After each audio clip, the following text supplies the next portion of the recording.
the 15th Finance Commission has given its first report pertaining to financial year 2020-2021. In the spirit of cooperative federalism, I am pleased to announce that we have in substantial measure accepted the recommendations of the Commission. The Commission would submit its final report to the President during the latter part of the year for 5 years beginning 2021-22. It is decided to transfer to the GST Compensation Fund balances due out of the collection of the years 2016-17 and 17-18 in 2 installments. Hereinafter, transfers to the fund would be limited only to the collection by way of GST compensation cess. A fundamental overhaul of centrally sponsored schemes and central sector schemes is necessary so that we can align them with emerging social and economic needs of tomorrow and to ensure that scarce public resources are spent optimally. Recently, there has been a debate over transparency and credibility of the projected fiscal numbers. Let me assure the House that the procedure adopted is compliant with the FRBM Act. This is also consistent with the practices hitherto followed. However, for greater clarity,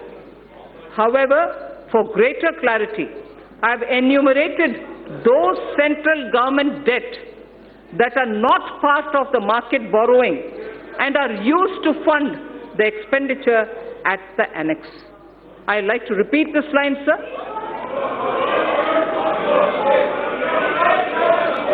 I'd like to repeat this line, sir. For greater clarity,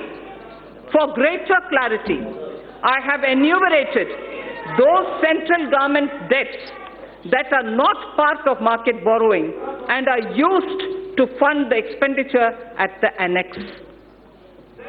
Servicing of interest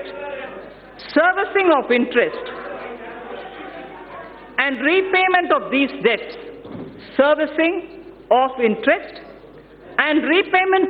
debts, as hitherto done, are done out of Consolidated Fund of India. So now I come to some numbers. Revised estimates of expenditure for the financial year 2019-20 are at a level of 26.99 lakh crores and the receipts are estimated at 19.32 lakh crores. We have estimated nominal growth of GDP for the year 2020-21 on the basis of trends available at 10%. Accordingly,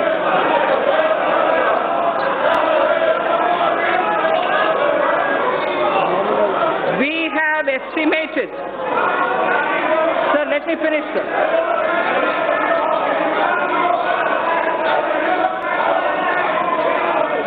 So we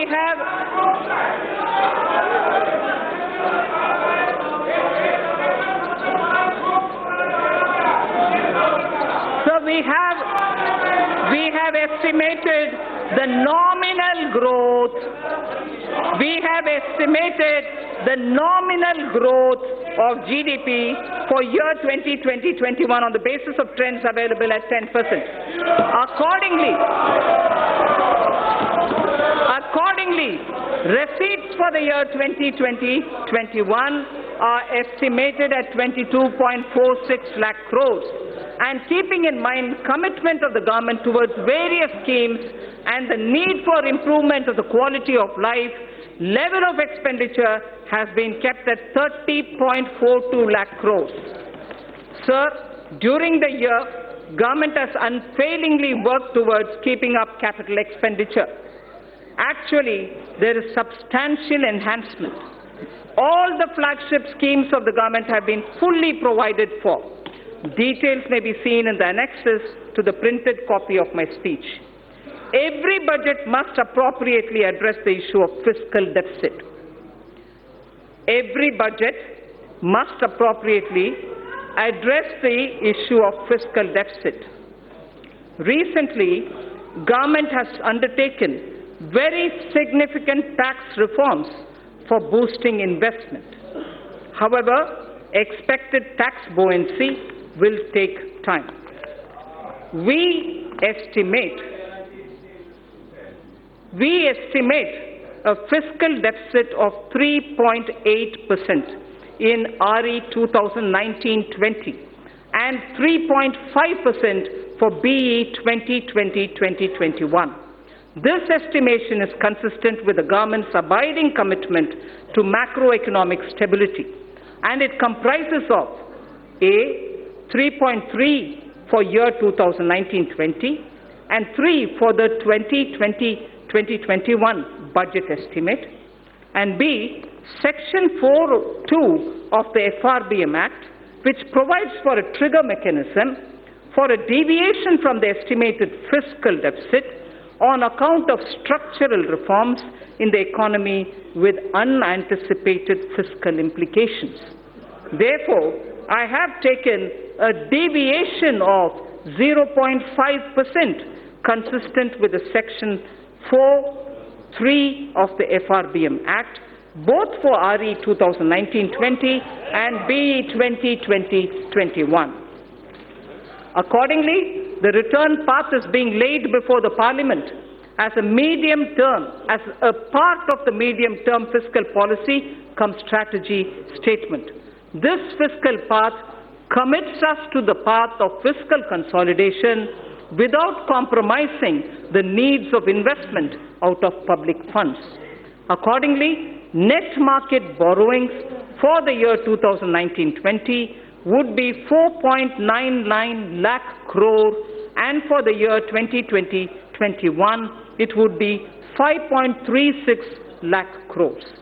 A good part, this is very important, sir, a good part of the borrowings of the financial year 2020-21 would go towards capital expenditure of the government that has been scaled up by more than 21%. As I had previously mentioned, another about 22,000 crores have already been allocated for equity to fund certain specified infrastructure finance companies who would leverage it manifold and provide much needed long-term finance for infrastructure sector. That should spur the growth impulses in the economy.